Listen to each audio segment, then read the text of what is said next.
Hello मेरे प्यारे छात्र छात्राओं, स्वागत है हमारे YouTube channel SK point coaching classes में। यहाँ पे हमने बच्चों एक प्रश्न लिया है जिसका जो प्रश्न है कि 3x² + 4x - 7 = 0 के मूलों का योगफल व गुणनफल ज्ञात कीजिए। ये कह रहा है कि ये मेरा एक समीकरण दिया हुआ है 3x² + 4x - 7 = 0 का। तो कह रहा है इसके मूलों का योगफल व गुणनफल ज्ञात कीजिए। तो इसको हम बहुत अच्छे तरीके से ज्ञात करते हैं बच्चों। देखिए कैसे ज्ञात करते हैं, बहुत सिंपल है, बहुत ही सिंपल तरीके से। देखिए कहता है मूलों का योगफल, पहले कहता है मूलों का, तो हम लिखते हैं बच्चों, इस समीकरण हल लिख लेते हैं, हल। अब समीकरण लिखते हैं बच्चों 3x² + 4x - 7 = 0। ये मैंने लिख लिया बच्चों। अब क्या ज्ञात करना है मुझको, कह रहा है मूलों का योगफल। चाहे मूल कह लीजिए चाहे शून्य कह लीजिए, दोनों चीज़ें एक होती हैं। मूलों यानी इसको हम ब्रैकेट में लिख लेते हैं, ठीक है बच्चों। शून्यक, मूल कह लीजिए चाहे शून्य कह लीजिए, शून्यक का योगफल, योगफल बराबर सूत्र होता है मेरा -x का गुणांक, x का गुणांक -x का गुणांक बटे x² का गुणांक। ये हमारा बच्चों फार्मूला होता है।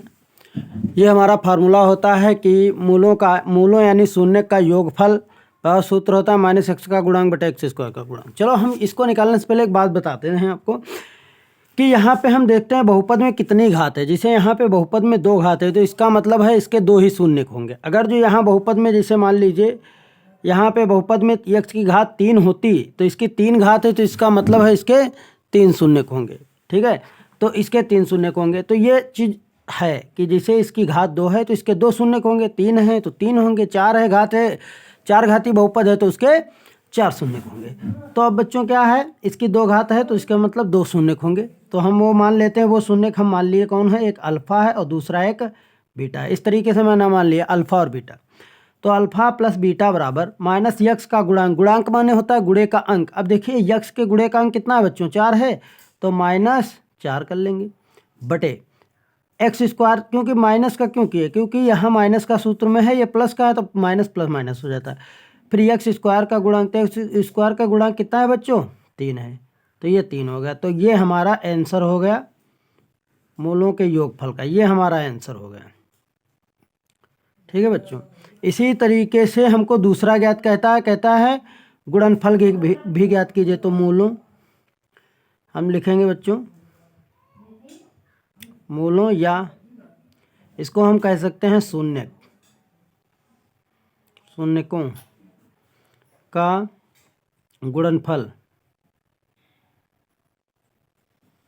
गुणनफल यानी कि अल्फा गुणे बीटा कर सकते हैं, ठीक है बच्चों। बराबर सूत्र होता है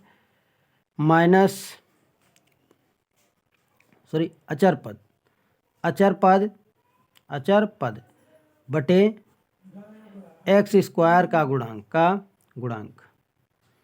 ये हमारा बच्चों फार्मूला होता है, हमारा ये फार्मूला होता है ये जहाँ कि मूलों यानी शून्यकों का गुणनफल अल्फा गुणे बीटा बराबर अचर पद बटे x²। अचर पद क्या होते हैं बच्चों, यानी कि जो x y z छोटा बड़ा ये सब हमारे अचर पद कहलाते हैं। मतलब अचर पद के अंतर्गत अचर, ठीक है, अचर पद के अंतर्गत जैसे हमारी होती हैं गिनतियाँ 1 2 3 4 5 6 7, ये सब अचर पद कहलाते हैं। चर पद हमारे ये होते हैं, यानी कि ठीक है, चर पद हम कह सकते हैं। चर पद में हमारी आती हैं x y z, ये जो अक्षर होते हैं यानी A to Z कह सकते हो, ठीक है।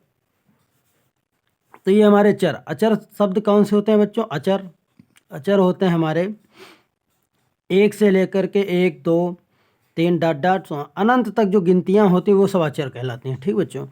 तो इस तरीके से तो कहता है इनका गुणनफल ज्ञात कीजिए। तो अल्फा गुणे बीटा बराबर अचर पद, देखिए बच्चों इसमें अचर पद कितना है, 7 है, तो -7 बटे x² का गुणांक, तो x² का गुणांक कितना है, 3, अर्थात हमारा आ गया अल्फा गुणे बीटा बराबर -7 बटे 3। ये एक आंसर हमारा यहाँ पे आ गया, ये एक आंसर हो गया हमारा, ठीक है।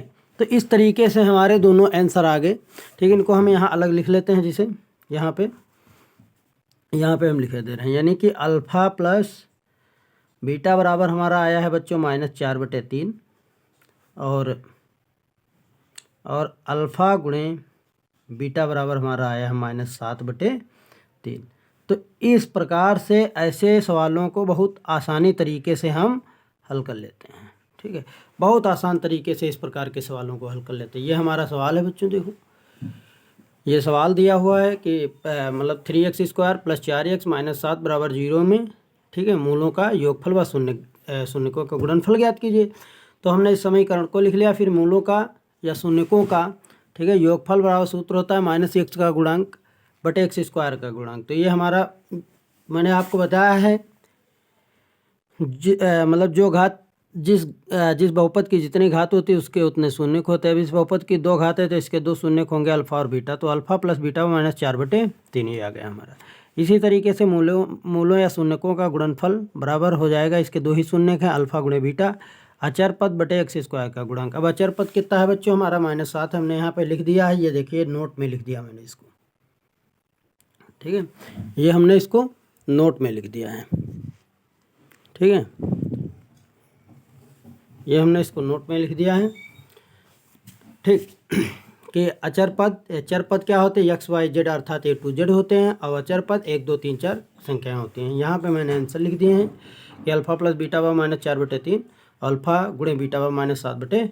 ये आपका आंसर हुआ बच्चों। आपको कैसा लगा हमारा वीडियो हमें कमेंट में बताएं, और अपने दोस्तों के पास ज़रूर इसको सेंड करें ताकि वो भी हमसे जुड़ सकें। ठीक है, थैंक यू।